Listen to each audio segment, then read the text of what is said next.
Hidalgo is plays, of course, an important role in this revolt. He is a Creole. He has been moving up in the church, very intelligent. Um, he becomes president of an important university.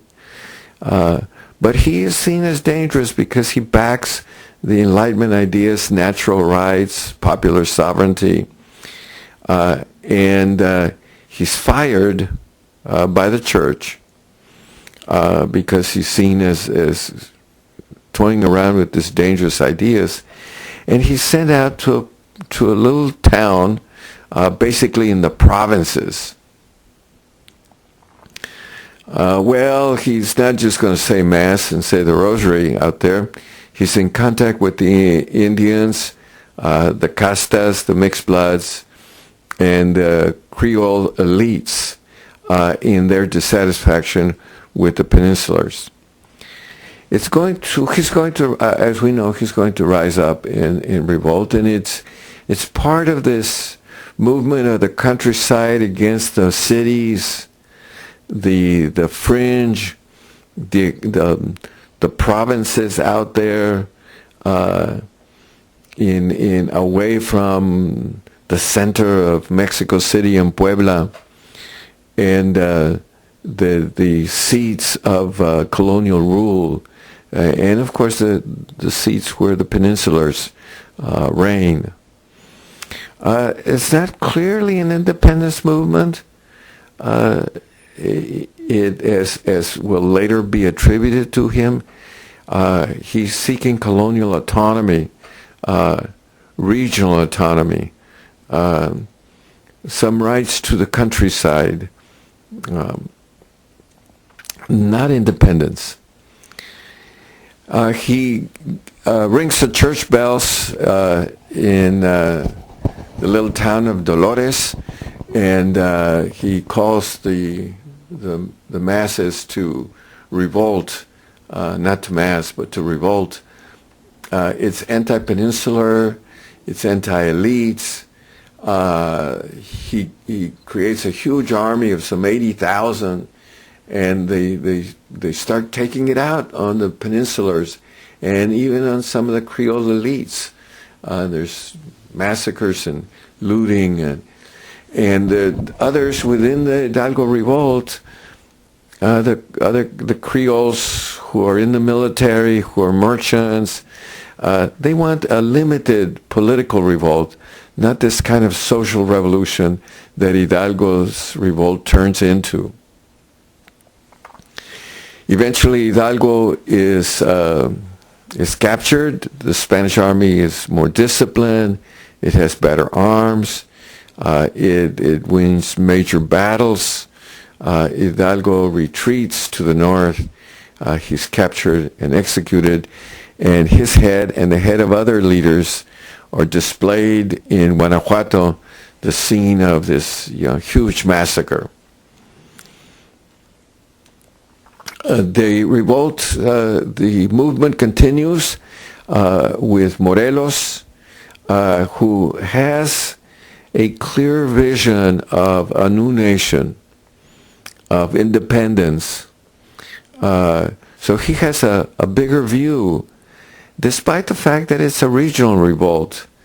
And he wins in the fringes. He doesn't win in Puebla. He doesn't win in Mexico City. So he wins on the edges, if you want. So it's clearly the provinces against the center, the fringe against the center. He's eventually captured and executed. The movement continues with guerrilla warfare in different areas. They lack a national strategy. They lack national leaders. Of course, they lack arms. The army is more disciplined, has better weapons, more professional.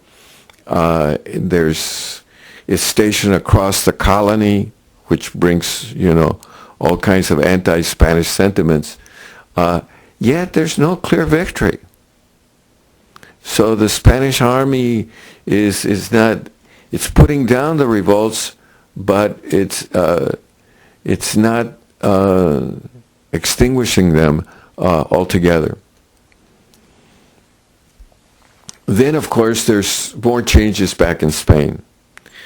There is a coup that topples the restored monarchy and brings back that radical personal individual rights, popular sovereignty constitution, a Spanish constitution of 1812. And in some ways, this constitution, which embodies the ideals of the Enlightenment, is more radical than what some of the rebels in New Spain are proposing. So the elites in New Spain, the peninsulars and the Creoles, they're not completely in favor of all this, natural rights and popular sovereignty, individual rights, and so on. So they're very concerned for their rights, and they back Iturbide, who finds some kind of compromise. He's a Spanish officer. He's a Creole, but in the Spanish army, he's ruthless and putting down revolts. But he finds a formula to bring this war to an end and to bring independence. Since now the elites are not exactly in favor of staying within the Spanish Empire anymore, because the Spaniards in Spain have become too radical. So he proposes this agreement of the three guarantees: independence from Spain, union, equality between Creoles, Peninsulares, and the Castas, and keep the religion, the church, as the official, in its official position, and so on. There is, in the fine print in all of this, is some kind of a constitutional monarchy. And this brings the war to an end. And basically, Spain is out. No longer, Mexico has won its independence. Well, there's a question as to what exactly, how do we see this war? Clearly, it ends with independence. So there's an element in which it's the colony against the colonizer. But in some ways, it's a civil war. And some historians tend to think it's more of a civil war than a war of independence. Well, it's both. It has the Creoles against the Peninsulars, the Castas against the elites, the provinces against the center. It is a civil war of some sort. And in the end of this civil war, we'll see in the next unit, Iturbide emerges as emperor, monarch, so the elites win out, the center wins. But, the civil war turmoil will continue. Thank you very much.